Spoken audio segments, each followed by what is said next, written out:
An emergency medical worker and lieutenant are being hailed as heroes after their quick action saved the life of a man in a head-on crash. This picture shows a fiery scene of the Saturday night crash on Highway 362 at the Jim Elliott Road intersection in Carter County. Tennessee Highway Patrol says 47-year-old Vienson Hitechi died in the wreck. Moments after it happened, two men driving by jumped to action, pulling 33-year-old Jerry Oakes from his burning Jeep just in time. THP says alcohol may have been a factor in the crash and charges are pending.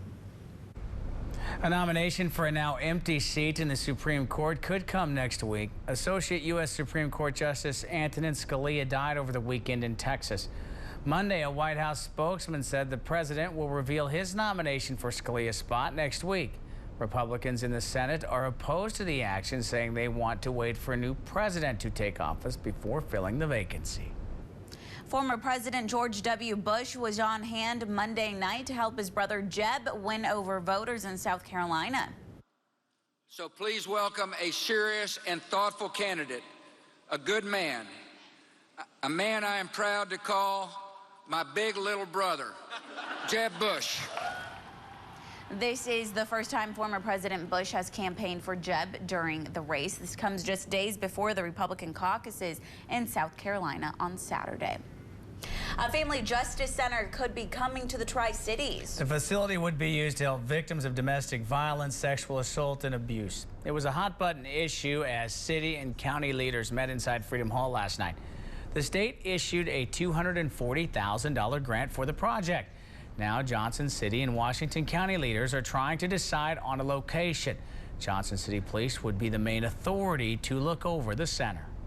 A family justice center is basically a one-stop shop. It's one location for a victim of domestic violence, sexual assault, or their families to be able to come and to receive services. We want to break down those barriers and make every step as easy as it is to be able to complete and to be able to heal. The Johnson City Commission will discuss the project in upcoming meetings. More than 40 people indicted on drug charges, and police are still trying to track down some of them. Bristol, Virginia police say 44 people have been indicted for 77 drug charges. Police said those crimes include several drugs like meth, morphine, and oxycodone. Police told us 26 people have been arrested so far. You can see the list of those who were indicted as well as their charges on our website, WJHL.com. In just a few months, grocery stores in Tennessee will begin selling wine. But News Channel 11's Micah Smith found out the new law is sparking changes to local laws in our region. She joins us live. Back in 2014, Tennessee's General Assembly passed a law allowing grocery stores to sell wine and beer in grocery stores. Now, the law had two parts to it. The first allows stores to begin selling beer and wine in June of this year, but in order for those stores to begin doing that, they have to get a certificate signed by a local mayor. The second part of the law changed the definition of beer. Beer's definition used to be an alcoholic beverage that contains no more than 5% alcohol, but now that's been up to 8%. In order to comply with the changes, local governments must change their city ordinances. You would see a lot of communities going back into the section of their code of ordinances that deals with alcoholic beverages and cleaning up that language to make it consistent with the new legislation. The sale of 8% alcoholic beer will begin January 2017. Bristol, Tennessee City Manager Bill Soar says it's not uncommon for new laws to pass and for local city governments to go back in and tweak things so that they are in compliance with new laws. Reporting live in Bristol, Tennessee, Micah Smith, News Channel 11 in your corner. Thank you very much. News Channel 11's Micah Smith reporting live from Bristol, Tennessee. Just over the border in Bristol, Virginia, Bristol, Virginia Utilities executive is scheduled to step in front of a judge today. It's part of an ongoing corruption case. Stacey Pomrenke, Bristol, Virginia Utilities chief financial officer, will appear in federal court. Pomrenke faces several charges, including conspiracy and fraud stemming from the ongoing BVU corruption investigation. She pleaded not guilty to those charges last year. We now know the name of a man police say was killed in a crash on East Stone Drive. Police say a man was driving near Hardee's on Saturday when he realized he hit something, then went back to see what it was. Police say that's when the driver found out it was a pedestrian. That pedestrian is now being identified as 56-year-old Charles Garrett from Bristol, Tennessee. He died at the hospital shortly after he was transported.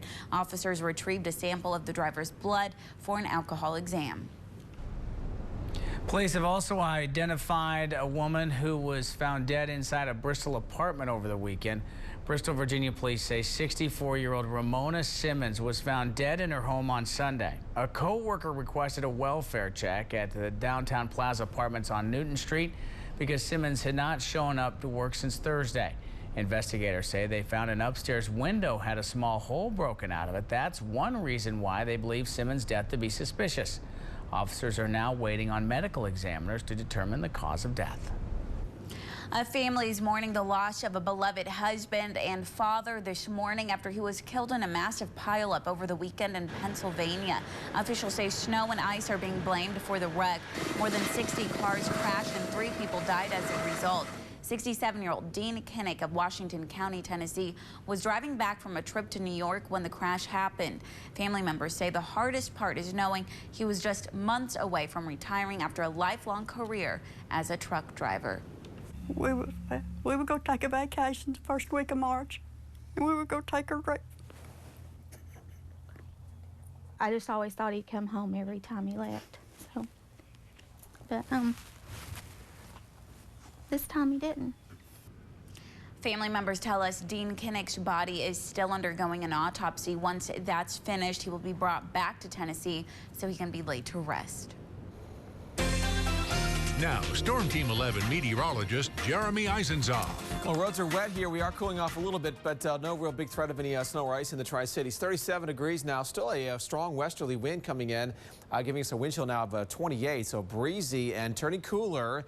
Most of the rain we've had, most of the precipitation has been rain with just a little bit of mountain snow coming through. Most of that will be winding down here, really lasting maybe another hour or two. And so as we move along, drying up pretty quickly, cloudy otherwise here through midday. And then comes our next system through later this evening, probably shortly after rush hour. So there's 5 o'clock, still that moisture just to the west. Looks like temperatures just above freezing though in the Tri-Cities, so mostly rain for the Tri-Cities and then a little snow for the mountains, maybe briefly mixing in with some wet snow here in the Tri-Cities, but overall not a big chance for snow in the Tri-Cities. There will be a much better chance of snow though.